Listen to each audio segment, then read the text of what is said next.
Assalamualaikum warahmatullahi wabarakatuh.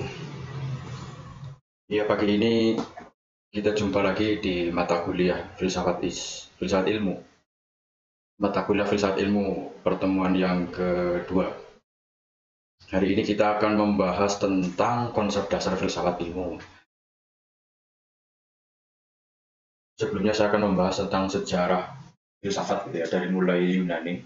Filsafat itu kan sejarahnya dari Yunani, kemudian pindah ke dunia Arab di Timur Tengah, kemudian kembali ke Eropa lagi. Yunani itu di Eropa, pindah ke dunia Timur Tengah, terus kembali ke Eropa lagi, kemudian tersebar ke seluruh dunia.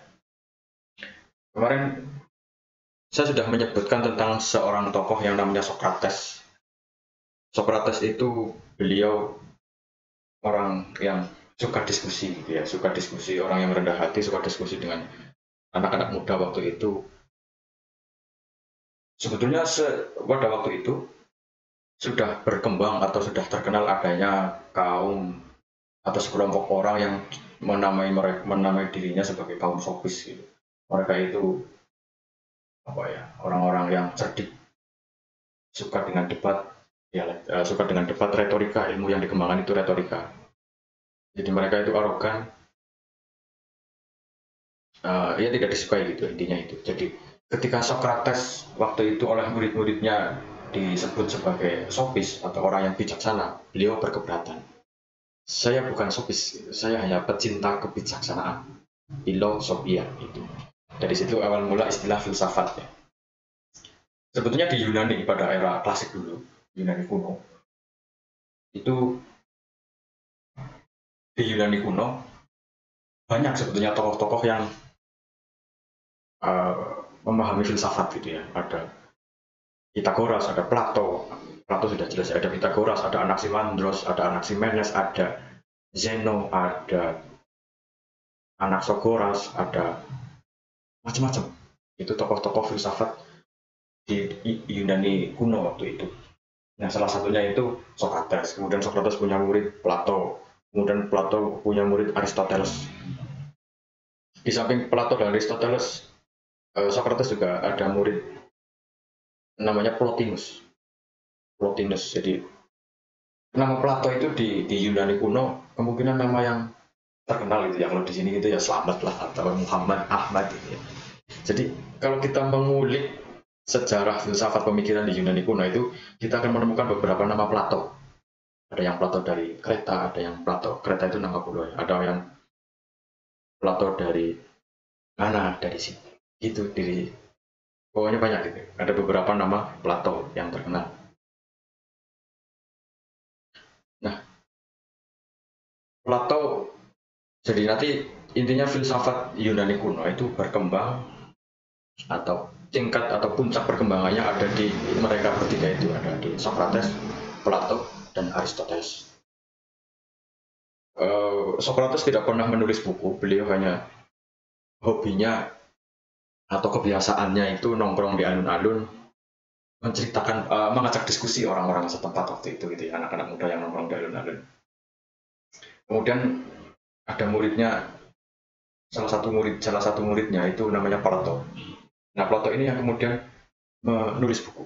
Kita mengenal sejarah Socrates, kita mengenal kebiasaan Socrates, kita mengenal tentang Socrates dari Plato ini. Plato menulis banyak buku. Ada buku-buku Plato yang terkenal, ada namanya Republika, ada yang terkenal itu Republika. Itu nama buku, bukan nama orangnya. Kemudian Plato punya murid namanya Aristoteles. Aristoteles ini dia lebih banyak juga yang nulis buku. Dia nulis buku tentang organon, itu tentang organonnya Aristoteles itu yang menjadi cikal bakal ilmu logika, atau sebenarnya bukan cikal bakal, rumusan logika. Jadi sebelum sebelum Aristoteles, logika itu masih katakanlah berserakan gitu ya, ilmu yang berserakan. Kemudian ketika di Aristoteles itu, kemudian dia meramu rumusan-rumusan logika menjadi lebih baik, gitu, tersistem dengan baik. Dalam bukunya namanya Organon. Organon itu ya, nanti di sana ada membahas dialektika gitu dan lain-lain, analitika gitu. Bagi yang penasaran silahkan dicari bukunya, ada banyak itu. Soft copy-nya banyak gitu. Kemudian Aristoteles itu punya murid lagi namanya Alexander Agung ya, dikenal sebagai Alexander Agung. Dia itu filsuf, tapi juga raja, dan juga suka perang. Kalau filsuf-filsuf sebelumnya ini kan mereka suka damai. Socrates itu daripada jadi gini, cerita Socrates itu di akhir hayatnya pilu ceritanya. Dia itu dihukum oleh raja karena dituduh meracuni anak-anak muda itu, meracuni filsafat itu ya, pemikiran-pemikiran kritis satu itu. Sehingga dia dihukum suruh minum racun gitu. Minum racun atau mengakui salah. Dia memilih minum racun karena dia nggak mau berbohong. Itu kisah pilu dari Socrates gitu. Dan salah satu ajaran atau quote yang terkenal di Socrates itu satu, saya hanya tahu satu hal, bahwa saya tidak tahu apa-apa. Itu menarik ya, orang yang dikenal sebagai bapaknya filsafat, itu quote-nya begitu, saya hanya tahu satu hal, bahwa saya tidak tahu apa-apa. Itu kisah pilunya Socrates begitu. Kemudian Aristoteles punya murid Alexander itu raja, tapi juga filsuf dan suka perang. Jadi wilayah jajahannya Alexander itu jauh gitu, sampai ke Asia, sampai ke Mesir, sampai ke Damaskus waktu itu ya. Kisah ini mendekati awal-awal, sudah masih sebelum Masehi gitu. Nah, begitu Alexander berhasil menguasai wilayah Mesir, wilayah Damaskus ya, Asia sebagian itu, Asia Timur, yang sekarang dikenal Timur Tengah. Di samping dia menguasai daerahnya, wilayahnya, dia juga menyebarkan ajaran-ajaran filsafat waktu itu. Ajaran-ajaran filsafat moral waktu itu ya, filsafat moral ala Yunani atau filsafat kesusilaan ala Yunani yang dikenal sebagai Helenisme, paham Helenisme. Ya, kalau bahasa sederhananya adab tata krama model Yunani gitu. Nah, dari situlah kemudian filsafat itu berkembang, atau penduduk Arab, katakanlah itulah ya, wilayah Arab pada umumnya, penduduk Timur Tengah itu begitu tertarik dengan filsafat gitu, karena menurutnya itu ilmu yang baru, ilmu yang menarik gitu. Jadi pada waktu kekaisaran Bani Umayyah waktu itu, sebagian sudah kenal filsafat ya, sehingga pada waktu itu muncul tokoh-tokoh filsuf dari dunia Islam seperti namanya Al-Farabi, Al-Kindi, Al-Farabi, Al-Kindi, dan seterusnya itu. Yang terkenal dua itu, Al-Farabi, Al-Kindi. Itu di era Bani Umayyah. Kemudian Bani Umayyah itu tumbang, dikalahkan oleh Bani Abbasiyah, kemudian mendirikan negara baru, kekaisaran baru, Daulah Bani Abbasiyah. Itu karena perperangan politik gitu ya, waktu itu orang Arab itu, ini sebenarnya bukan orang Arab ya, orang-orang yang suka dengan kekuasaan gitu, orang-orang yang haus akan kekuasaan itu ya, banyak melakukan atau menggunakan banyak cara gitu ya, termasuk kekerasan itu. Jadi proses perpindahan dari Bani Umayyah ke Abbasiyah itu kelam ceritanya. Jadi seluruh keturunan Bani Umayyah itu dibantai habis-habisan gitu, tanpa tersisa. Nah, ada satu orang yang berhasil lolos dari pembantaian itu namanya Abdurrahman Ad-Dahil gitu ya. Beliau migrasi ke Spanyol. Nah, di sana di Andalusia, Spanyol. Dan di sana nanti ceritanya dia mendirikan kerajaan Bani Umayyah lagi di sana. Besar juga, terkenal juga. Nah, pada waktu nanti ya, itu ceritanya nanti. Pada waktu setelah Bani Abbasiyah berhasil menaklukkan atau menghanguskan Bani Umayyah, kemudian Bani Abbasiyah mendirikan kerajaan baru dan ibukotanya dipindah ke Baghdad. Di saat puncak keemasannya itu di era Raja Harun al-Rasyid, itu terkenal ya. Raja Harun al-Rasyid itu terkenal terutama berkaitan dengan cerita ini Abu Nawas. Abu Nawas itu sezaman dengan Harun al-Rasyid. Nah, Harun al-Rasyid ini beliau raja yang suka dengan atau tertarik atau begitu bersemangat, begitu menghargai ilmu pengetahuan, sehingga dia itu memerintahkan kepada rakyatnya untuk mengkaji ilmu-ilmu dari Yunani, terutama filsafat itu. Konon ceritanya, barang siapa yang berhasil menerjemahkan satu buku dari Yunani, beratnya nanti akan ditimbang dan digantikan dengan emas. Padahal waktu itu kertas itu masih tebal-tebal, masih pakai kertas tebal, segini-gini lah ya, berat-berat gitu. Itu ditimbang dengan emas. Konon ceritanya begitu. Dan Bani Abbasiyah, Raja Harun ar-Rasyid itu mendirikan perpustakaan besar waktu itu ya, namanya Baitul Hikmah. Nah, di sana itu bukan hanya perpustakaan untuk menyimpan buku, tetapi juga banyak menjadi tempat diskusi, tempat belajar para ilmuwan, sehingga muncullah ilmuwan-ilmuwan besar pada waktu itu. Antara lain ada Imam Al-Ghazali, ada Al-Haytami, ada Al-Biruni, ada Al-Khwarizmi, ahli matematika itu, dan macam-macam gitu. Itu berkat apresiasi sang raja terhadap ilmu pengetahuan, terutama filsafat kecipretan barokahnya gitu, kalau dalam bahasa santri gitu ya. Tapi secara keilmuan, filsafat di tangan orang-orang Arab itu tidak mengalami perubahan yang berarti, tidak mengalami perkembangan yang berarti, karena orang-orang Arab itu sifat lebih ke menerjemahkan ulang atau mengalih bahasakan karya-karya Yunani ke dalam bahasa Arab. Nah, karya-karya para filsuf Islam pada waktu itu sifatnya lebih ke menerjemahkan ulang filsafat Yunani ke dalam bahasa Arab. Jadi tidak ada perkembangan yang berarti. Ya, intinya ajaran-ajaran dari Yunani dialih bahasakan ke dalam bahasa Arab. Al-Ghazali, misalnya Imam Al-Ghazali, termasuk beliau orang yang ulama-ulama besar waktu itu. Mungkin kalau sekarang ya profesor gitu ya, profesornya Baghdad waktu itu. Beliau itu pimpinan Universitas Nizamiyah waktu itu ya. Mungkin belum universitas namanya, tapi sekolah tinggi Nizamiyah. Jadi Imam Ghazali itu waktu itu ya rektornya atau profesornya gitu, orang yang paling tinggi. Saya nggak ngerti struktur kepemimpinan di Nizamiyah seperti apa. Ya, intinya Imam Al-Ghazali itu pun di puncak karirnya menjadi profesor di Universitas Nizamiyah.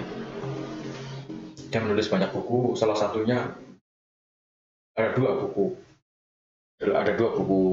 beliau, karya beliau tentang filsafat. Salah satunya Tahaffutul Falasifah, judulnya itu Tahaffutul Falasifah, dan yang kedua Al-Munqidh Minad Dhalal, itu juga menyebut filsafat.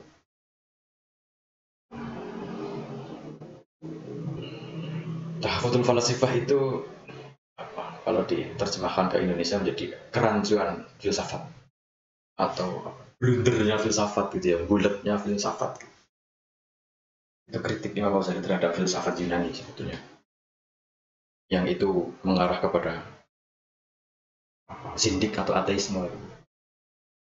Nah, itu cerita di Baghdad seperti itu ya, kisah di Baghdad seperti itu. Kemudian kita bergeser ke Andalusia di Spanyol, itu kerajaan Bani Umayyah kedua, Abdurrahman At-Taghil berhasil mendirikan itu, dan keturunan beliau juga begitu berapresiasi terhadap ilmu pengetahuan, terhadap ilmu-ilmu dari Yunani itu. Karena waktu itu yang terkenal ilmu ya dari Yunani, terkenal ilmu filsafatnya. Nah, di Andalusia itu juga muncul banyak tokoh-tokoh penting seperti Ibn Rus, ada Ibn Miskaweh, ada tokoh Imam Bukhari, perawi hadis itu yang terkenal gitu ya, itu juga dari Andalusia, dari Spanyol waktu itu. Di sana sampai sekarang kan ada masjid, jadi itu ceritanya Hagia Sophia gitu ya.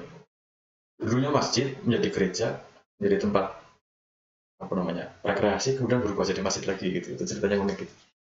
Bagi yang penasaran silahkan dicari saja itu ceritanya. Di Andalusia itu sejarah atau sisa-sisa kejayaan Islam di sana.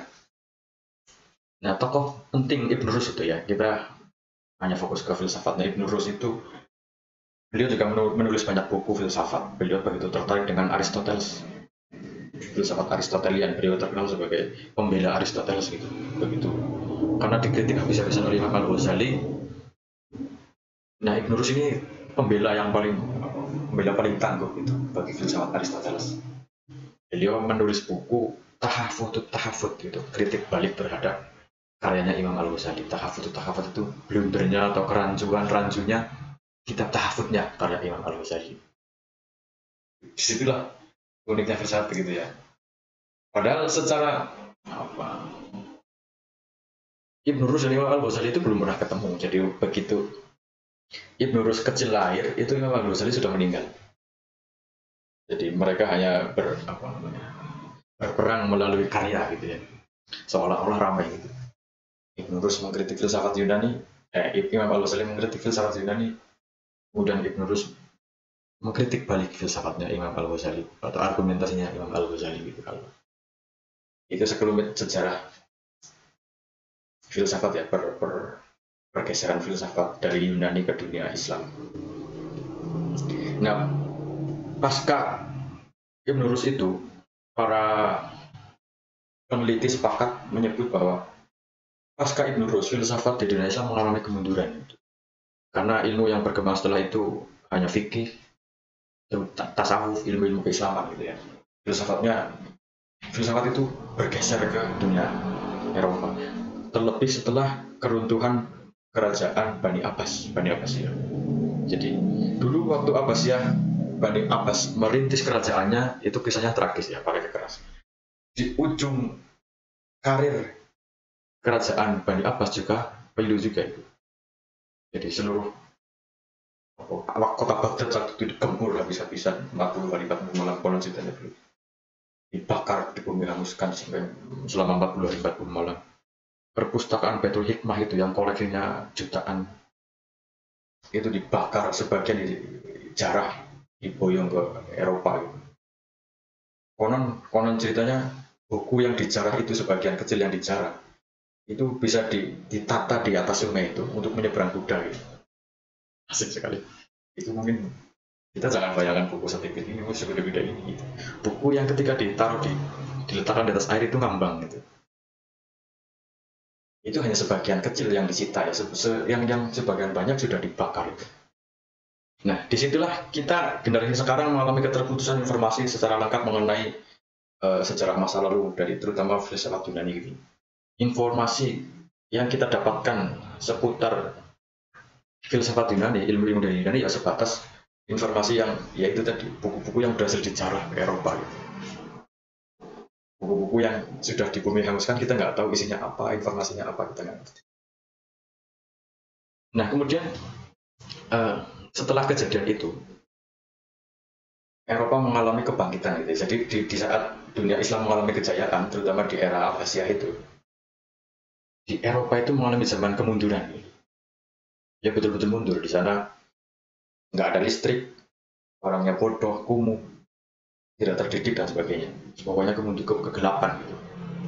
Bahkan soal sanitasi, soal kebersihan saja jelek sekali di sana gitu. Orang-orangnya jarang mandi gitu. Apalagi kebersihan dan lain-lain. Nah, setelah kejadian itu kemudian beberapa ratus tahun kemudian ilmu pengetahuan terutama filsafat mulai berkembang di Eropa. Karya-karya dari dunia Arab itu diterjemahkan, dipelajari ulang, diterjemahkan lagi ke dalam bahasa Inggris, Jerman, Latin. Jadi para peneliti filsafat sepakat bahwa zaman itu era filsafat ada di Timur Tengah dan eranya Eropa kegelapan itu, satu abad itu. Rentangan abad yang sama itu disebut abad pertengahan. Kalau di Yunani itu zamannya eranya Aristoteles disebut abad klasik gitu ya, filsafat klasik, era klasik, kemudian era pertengahan. Nah, setelah itu baru era modern, kebangkitan filsafat. Aufklärung waktu itu, muncullah Aufklärung, pencerahan. Jadi dimulainya abad modern, era modern waktu itu ya, sekitar abad 17 atau 18 ya. Ya 18-19 abad itulah. Aufklärung gitu ya. Nanti muncul tokoh-tokoh filsafat terkenal, filsuf terkenal di era itu ada René Descartes, ada di Jerman ada Theo Hegel, Fichte, Schelling. ada Thomas Aquinas, ada. Sebelum Of Clarum itu filsafat di Eropa sifatnya lebih ke teologis gitu ya. Filsafatnya teologis, lebih ke membahas tentang hal-hal ketuhanan. Tapi pasca itu sebelum Of Clarum itu filsafat di Yunani filsafatnya era ketuhanan yang menerjemahkan tentang Tuhan. Teologi, sifatnya teologis, sifat filsafat teologi. Nah, pasca Renaissance atau Of Clarum itu pencerahan, filsafat itu menjadi perkembangan filsafat ke arah ilmu pengetahuan modern ya sampai sekarang itu. Bahkan sekarang itu sudah bukan lagi eranya modern tapi postmodern di filsafat atau postmodern. Kalau di kita kan masih bangga, kita yang di sini di Indonesia kan masih bangga dengan hal-hal yang berbau modern, pesantren modern, sekolah modern, TK modern, semua dimodernkan. Padahal itu sudah kuno. Sekarang sudah perkembangannya postmodern. Nah, postmodern seperti apa nantilah. Oke, itu sekelumit tentang sejarah filsafat ya, perkembangan filsafat atau pergeseran filsafat dari Yunani ke dunia Islam, dari Eropa, Yunani itu Eropa, dari Eropa ke Asia, kemudian Eropa lagi, balik ke Eropa. Ceritanya itu ratusan tahun itu. Nah, kemudian sekarang konsep dasar filsafat ilmu. Berbicara tentang filsafat ilmu tentu sudah berbicara filsafat di era modern, bukan lagi berbicara filsafat di era sebelumnya, terutama Yunani apalagi di dunia Islam gitu ya. Itu eranya zaman pertengahan. Nah, berbicara filsafat ilmu itu berbicara filsafat di era modern, era di mana ilmu pengetahuan itu sudah berkembang demikian pesat. Sekarang kita menyebut jenis-jenis ilmu itu pusing gitu, karena saking banyaknya. Coba bagi kalian yang kemarin misalnya pernah mengikuti pendaftaran perguruan tinggi SNBT itu pasti memilih prodi atau program studi atau jurusan itu pasti pusing, saking banyaknya. Itulah cabang-cabang atau fan-fan ilmu pengetahuan yang berkembang saat ini. Apalagi sekarang sudah berkembang ilmu vokasi, itu lebih banyak lagi nanti. Sudah lebih banyak lagi berkembang biakan ilmu gitu ya. Nah, para peletak dasar keilmuan modern itu ya para filsuf itu, René Descartes ada. Nanti kita ketika berbicara tentang rasionalisme ya, aliran rasionalisme itu nanti kan berbicara dengan itu, akan membahas tentang René Descartes. Kemudian nanti kita ketika berbicara tentang empirisme, kita akan ya nanti era-era itu lah. Ya tokoh-tokoh para penggagas atau apa ya, inspirator dari dunia pencerahan, inspirator pencerahan di Eropa, mereka itu. Ilmu pengetahuan itu sudah berkembang cepat sekali, mengalahkan filsafat itu sendiri. Jadi sekarang filsafat itu ya nggak berguna. Apa ya gunanya filsafat sekarang? Kemarin sudah saya sampaikan, kita mau apa-apa sudah ada aplikasinya, kita mau apa-apa sudah ada jalannya, sudah mudah. Kita berurusan dengan apa, arahnya ke sana, kita berurusan dengan ini, jalannya ke sini, kita butuh ini, aplikasinya ini, sudah jelas semua. Sudah tidak perlu lagi berfilsafat untuk apa hari ini berfilsafat. Ya setidaknya kita belajar ya supaya belajar hal-hal kritis ya, dari filsafat gitu ya. Hal-hal kritis itu, filsafat itu ilmu yang paling kritis, ilmu yang masih mempertahankan tradisi kritisnya ya filsafat saat ini. Kalau ilmu-ilmu yang sudah mapan, sudah normal, sudah jadi sekarang kan sudah tinggal pakai gitu. Tidak ada lagi kritis di sana. Konsep dasar filsafat ilmu itu nanti itu tadi ya, berbicara mengenai ilmu modern. Jadi filsafat ilmu itu filsafat tentang ilmu modern atau sains gitu. Istilah sederhananya ilmu alam. Jadi filsafat yang membahas tentang ilmu alam itu filsafat ilmu.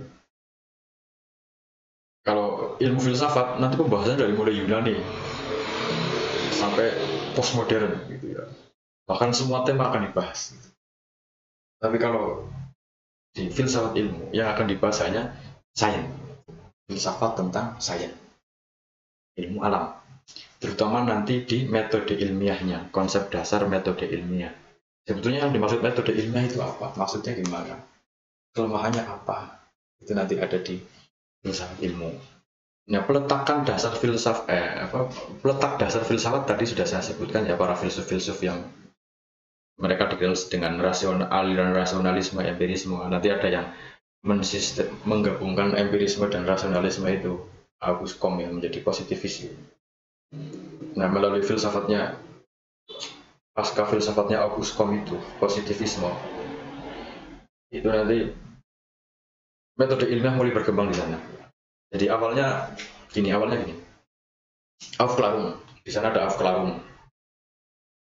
Kemudian muncullah filsafat empirisme, rasionalisme, gitu ya. Nah ini empirisme ini meletak dasar ilmu, pasti embrionya ilmu sains. Nah nanti muncul Auguste Comte ini, positivisme ini, yang berhasil menggabungkan empirisme, rasionalisme ini jadi positivisme ini. Ada dua paham besar, empirisme, rasionalisme digabungkan menjadi satu, empirisme itu positivisme itu yang menjadi peletak dasar sains modern saat ini. Awalnya dari Aufklärung, tapi nanti ujungnya ada di positivisme itu. Itu nama-nama aliran itu ya, empirisme nama aliran di filsafat, rasionalisme nama aliran juga, positivisme juga nama aliran di filsafat. Nah, pasca positivisme itu, nanti munculnya ilmu pengetahuan baru dengan metode-metode yang dikenal sebagai metode ilmiah itu. Kita mengenalnya metode ilmiah. Ya, padahal penggagas metode ilmiah embrionya ada di itu tadi, positivisme. Jadi kita belajar metode ilmiah tanpa belajar positivisme kayaknya aneh gitu kan. Maksudnya apa metode ilmiah itu? Kita belajar metode ilmiah tanpa belajar positivisme kayaknya kurang greget gitu ya. Kita nggak tahu maksudnya apa, arahnya kemana, kelemahannya di mana. Jadi itu definisi filsafat ilmu. Kembali saya sebut, definisi filsafat ilmu itu filsafat yang membahas tentang sains, ilmu pengetahuan alam, terutama nanti pembahasan metode ilmiah. Nah, objek filsafat ilmu jadi ya sains ya. Objek filsafat ilmu itu sains, ilmu alam. Nah, di objek kan ada dua, objek formal dan objek material gitu ya. Itu kemarin sudah saya sebutkan. Ini sama prinsipnya. Objek formal itu objek yang menjadi gini. Kemarin kan saya menyebutkan ada dua pedang. Yang satu saya pakai untuk mematahkan pedang yang lain, tang gitu. Ini objek formal, ini objek material. Ternyata dipatahkan dia nggak patah gitu. Sehingga dibalik gitu, tang sana gitu kan. Nanti berubah lagi, ini yang objek formal, ini yang objek material gitu. Jadi kenapa saya ibaratkan pedang? Karena filsafat itu nanti ibarat seperti pedang, itu bisa dipakai untuk membabat apapun. Agama bisa dibabat pakai filsafat, keyakinan, tradisi, common sense gitu ya, worldview atau falsafah hidup itu, ideologi, hal-hal yang berbau itu ya. Itu nanti bisa dibedah pakai filsafat, dibabat pakai filsafat bisa itu. Itu kenapa filsafat diibaratkan sebagai pedang seperti itu. Ya, filsafat ilmu kembali itu tadi ya, filsafat ilmu itu apa ya, ilmu alam ya, sains, ilmu alam. Objeknya baik objek material maupun objek formalnya begitu. Jadi nanti ketika misalnya ilmu sains itu misalnya fisika, saya mengkaji fisika menurut sudut pandang filsafat. Nah, fisika menjadi objek material, filsafat menjadi objek formal. Kemudian dibalik, teori filsafatnya siapa, kita kaji menggunakan fisika. Itu nanti filsafat menjadi objek material, fisikanya menjadi objek formal. Hanya olah kata-kata seperti itu saja. Nah, tujuan filsafat ilmu, sekarang tujuan filsafat ilmu. Ya, pasca Auguste Comte itu positivisme ya. Jadi nanti ada penerus pahamnya Auguste Comte, positivisme itu yang dikenal sebagai lingkaran bina. Itu sekelompok ilmuwan yang ingin atau punya ambisi untuk menyatukan semua ilmu pengetahuan dalam satu metode yang disebut metode ilmiah itu ya. Itu proyek bagi mereka ya, proyek mereka itu. Jadi ilmu-ilmu yang ada sekarang itu carpe sono itu ya, carpe sono. Maunya mereka Itu metodenya jangan banyak-banyak, bikin pusing, satu saja. Pakai metode ilmiah saja ini. Jadi mereka karepnya sana begitu. Pakai metode ilmiah saja ini yang baku, jelas, terukur gitu. Valid. Ngitungnya enak, ngitungnya mudah, alatnya jelas gitu. Mereka maunya begitu sehingga ternyata benar. Banyak sekarang ilmu pengetahuan itu menggunakan metode ilmiah. Padahal sebetulnya kalau kita berbicara tentang filsafat, metode ilmu itu banyak, bukan hanya metode ilmiah saja. Gitu. Nah, yang paling mudah memang paling mudah dipakai atau yang paling diakui di dunia internasional ya metode ilmiah itu. Sebetulnya di luar metode ilmiah masih banyak metode yang lain. Nah, oleh karena perkembangan metode ilmiah yang demikian pesat itu,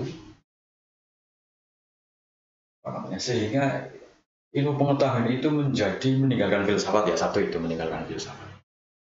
Yang kedua, karena perkembangan metode ilmiah begitu pesat itu, kemudian ilmu ini kehilangan sisi moralnya. Ilmu jadi kehilangan sisi moralnya. Makanya sekarang muncul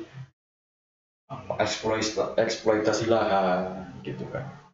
Apalagi pemanasan global dan lain seterusnya itu akibat dari perkembangan ilmu pengetahuan yang demikian pesat.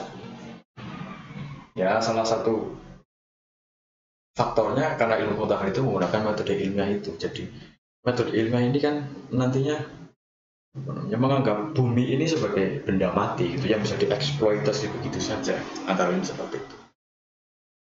Sehingga mengakibatkan bumi ini gersang, kemudian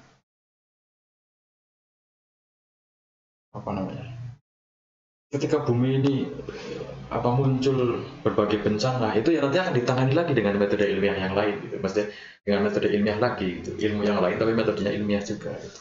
Akhirnya ya muter-muter di situ metode ilmiah. Nah, tujuan kita belajar filsafat ilmu sebetulnya untuk mengembalikan ilmu pada hakikatnya sebagai ilmu. Karena metode ilmiah itu, dengan metode ilmiah ilmu menjadi begitu arogan, mengeksploitasi alam dengan sewenang-wenang. Nah, dengan kita belajar filsafat ilmu, kita sedang mengingatkan kembali bahwa ilmu itu ya tidak sewenang-wenang itu. Ilmu itu harus rahmatan lil alamin kalau dalam bahasa agama itu. Ilmu itu harus bisa jadi rahmatan lil alamin. Bukan hanya sewenang-wenang eksploitasi bumi, mengeruk hasilnya demi keuntungan rupiah tanpa mempertimbangkan akibatnya seperti apa gitu. Nah, tujuan kita belajar filsafat ilmu itu. Jadi ini penting untuk dipelajari, mengingatkan bahwa ilmu itu ya tidak searogan itu. Kita punya sebetulnya banyak metode alternatif yang bisa kita pakai untuk mengembangkan ilmu, bukan hanya metode ilmiah semata gitu. Nanti kita dibahas di belakangnya. Nah, sejarah perkembangan filsafat ilmu. Sejarah perkembangan filsafat ilmu nanti itu yang pertama di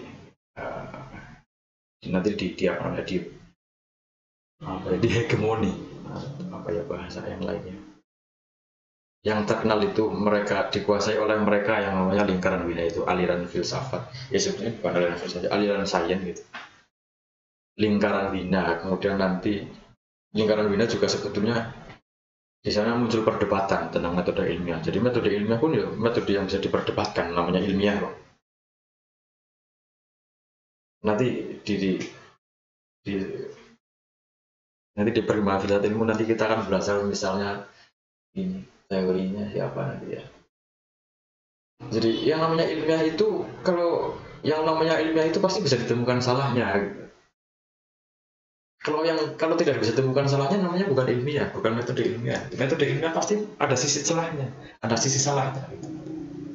Itu nanti di situ.